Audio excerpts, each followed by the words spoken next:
செய்திகள். ஜிஎஸ்டி தொடர்பான கூட்டத்தில் பங்கேற்பதற்காக வருகின்ற செப்டம்பர் 14ஆம் தேதி ஒன்றிய நிதியமைச்சர் நிர்மலா சீதாராமன் அவர்கள் சென்னை வருகை தர உள்ளார். அதிமுக பொதுச் செயலாளர் எடப்பாடி பழனிசாமி அவர்கள் காங்கேயத்தில் இன்று நடைபெறும் பிரச்சார பயணத்தில் உரையாற்ற உள்ளார் என்று தகவல் வெளியாகியுள்ளது. ஆட்டோமொபைல் துறையை உலகின் முதலிடத்திற்கு கொண்டு வருவோம் என்று ஒன்றிய அமைச்சர் நிதின் கட்கரி அவர்கள் தெரிவித்துள்ளார். புதுச்சேரியில் 4200 அரசு பணியிடங்களை நிரப்ப அடுத்த ஆண்டு எழுத்துத் தேர்வு நடைபெறும் என்று தெரிவிக்கப்பட்டுள்ளது. தமிழகத்தில் 11ஆம் வகுப்பு பொதுத் தேர்வு ரத்து அறிவிப்பிற்கு கல்வி வாரிய குழு கூட்டம் ஒப்புதல் வழங்கியுள்ளது. ஓசூரில் இன்று நடைபெறும் முதலீட்டாளர் மாநாட்டில் கலந்து கொள்வதற்காக முதலமைச்சர் மு.க.ஸ்டாலின் அவர்கள் இன்று ஓசூர் பயணம் மேற்கொள்ள உள்ளார். தமிழகத்தில் இன்று செங்கல்பட்டு, விழுப்புரம், கள்ளக்குறிச்சி, கடலூர் ஆகிய மாவட்டங்களில் ஒரு சில இடங்களிலும் புதுவையிலும் கனமழை பெய்ய வாய்ப்புள்ளதாக வானிலை மையம் தகவல் தெரிவித்துள்ளது. மருத்துவம் மற்றும் பொறியியல் நுழைவுத் தேர்வு பயிற்சி மையங்களுக்கு 18% ஜிஎஸ்டி தொடரும் என்று ஒன்றிய நிதியமைச்சர் நிர்மலா சீதாராமன் அவர்கள் தெரிவித்துள்ளார். 2024ஆம் ஆண்டு மார்ச் மாதத்தில் 58 லட்சம் கோடியாக இருந்த நாட்டின் அந்நிய கடன் 2025ஆம் ஆண்டில் 64 லட்சம் கோடியாக உயர்ந்துள்ளதாக தெரிவிக்கப்பட்டுள்ளது.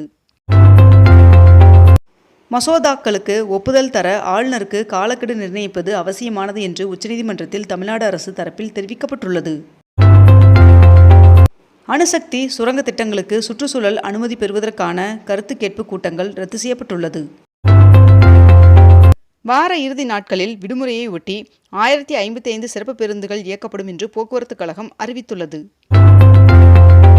சென்னையில் உள்ள 19 மண்டலங்களில் வருகின்ற 13ஆம் தேதி பொது விநியோக திட்டம் மக்கள் குறைதீர் முகாம் நடைபெற உள்ளதாக தெரிவிக்கப்பட்டுள்ளது. மேக வெடிப்பு மற்றும் அதனால் ஏற்பட்ட வெள்ளத்தால் கடுமையாக பாதிக்கப்பட்ட உத்தரகாண்ட் மாநிலத்திற்கு பிரதமர் நரேந்திர மோடி அவர்கள் இன்று செல்ல உள்ளார் என்று தெரிவிக்கப்பட்டுள்ளது.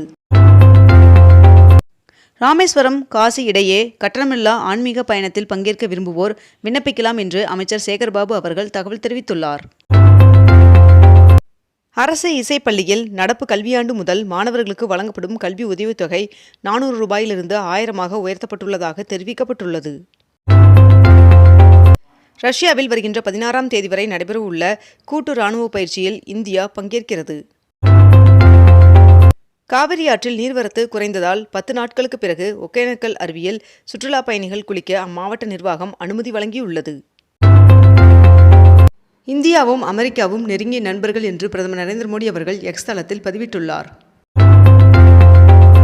கனமழை வெள்ளத்தால் கடுமையாக பாதிக்கப்பட்ட பஞ்சாப் மாநிலத்திற்கு 1600 கோடி ரூபாயும், இமாச்சல பிரதேசத்திற்கு 1500 கோடி ரூபாயும் நிதியுதவி வழங்கப்படும் என்று பிரதமர் நரேந்திர மோடி அவர்கள் தெரிவித்துள்ளார். டெல்லி காத்மாண்ட் இடையே விமான சேவை ரத்து செய்யப்பட்டுள்ளது.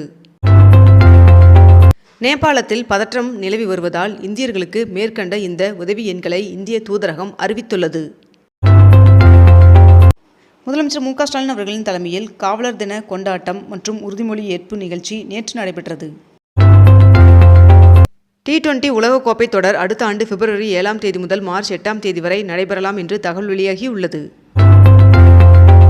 22 கேரட் ஆபண தங்கத்தின் விலை ஒரு சவரன் இன்று 81,200 ரூபாயாகவும் 1 கிராம் 10,150 ரூபாய்க்கும் விற்பனை செய்யப்பட்டு வருகிறது. இதனைத் தொடர்ந்து 1 கிராம் வெள்ளியின் விலை 140 ரூபாய்க்கு விற்பனை செய்யப்பட்டு வருகிறது. கோவை ஈசா மையத்திற்கு எதிரான வழக்கை தள்ளுபடி செய்து சென்னை உயர்நீதிமன்றம் உத்தரவிட்டுள்ளது. குடியரசு துணைத் தலைவர் தேர்தலில் சி.பி. ராதாகிருஷ்ணன் அவர்கள் வெற்றி பெற்றார். கார், 2 வீலர் விலை குறைப்பு எவ்வளவு என்பது விளம்பரம் செய்ய தயாரிப்பு நிறுவனங்களுக்கு மத்திய அரசு அறிவுறுத்தல் வழங்கியுள்ளது. தமிழ்நாடு முழுவதும் சுற்றுப்பயணம் மேற்கொண்டு தொகுதி வாரியாக திமுக நிர்வாகிகளை துணை முதல்வர் உதயநிதி ஸ்டாலின் அவர்கள் சந்திக்க உள்ளார் என்று தெரிவிக்கப்பட்டுள்ளது.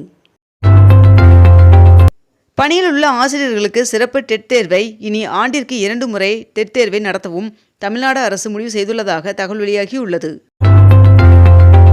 தமிழக வெற்றிக் கழக தலைவர் விஜய் அவர்கள் வருகின்ற 13ஆம் தேதியன்று திருச்சியில் தனது முதல் தேர்தல் சுற்றுப்பயணத்தை தொடங்குகிறார் என்று தகவல் வெளியாகியுள்ளது. சென்னை தேனாம்பேட்டை முதல் சைதாப்பேட்டை வரை 4 வழித்தட உயர்மட்ட மேம்பால பணிகளை ஆய்வு செய்தார் அமைச்சர் ஏவா வேலு அவர்கள். பல்வேறு அரசு துறைகளின் சார்பில் 4997 பயனாளிகளுக்கு 215 கோடி ரூபாய் மதிப்பீட்டிலான அரசு நலத்திட்ட உதவிகளை துணை முதல்வர் உதயநிதி ஸ்டாலின் அவர்கள் வழங்கினார்.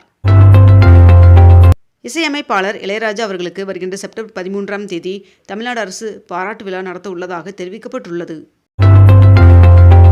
உலக நாடுகள் வெளிப்படையான பொருளாதார நடவடிக்கைகளை பின்பற்ற வேண்டும் என்று பிரிக்ஸ் மாநாட்டில் இந்தியா வலியுறுத்தியுள்ளது. இந்தியா மீது அமெரிக்கா விதித்துள்ள 50% வரியால் பாதிக்கப்படும் ஏற்றுமதியாளர்களுக்கு ஆதரவு அளிக்கும் வகையில் ஒருங்கிணைந்த நிவாரணம் அளிக்க திட்டம் உருவாக்கப்படும் என்று மத்திய நிதியமைச்சர் நிர்மலா சீதாராமன் அவர்கள் தெரிவித்துள்ளார். டெல்லியில் ஒன்றிய நிதியமைச்சர் நிர்மலா சீதாராமன் அவர்களை அதிமுக முன்னாள் அமைச்சர் செங்கோட்டையன் அவர்கள் சந்தித்ததாக தகவல் வெளியாகியுள்ளது. ராமநாதபுரம் மாவட்டத்தில் தியாகி இமானுவேல் சேகர் அவர்களின் 68வது நினைவு நாளை முன்னிட்டு இன்று அம்மாவட்டத்தில் உள்ள பள்ளி மற்றும் கல்லூரிகளுக்கு உள்ளூர் விடுமுறை அறிவிக்கப்பட்டுள்ளது. திமுக மாவட்ட செயலாளர்கள் கூட்டம் நேற்று முதலமைச்சர் மு.க. ஸ்டாலின் அவர்கள் தலைமையில் நடைபெற்றது. பஞ்சாபில் மழையால் சேதமான விவசாய நிலங்களுக்கு ஏக்கருக்கு 20,000 ரூபாய் இழப்பீடு வழங்க உள்ளதாக பஞ்சாப் அரசு அறிவித்துள்ளது.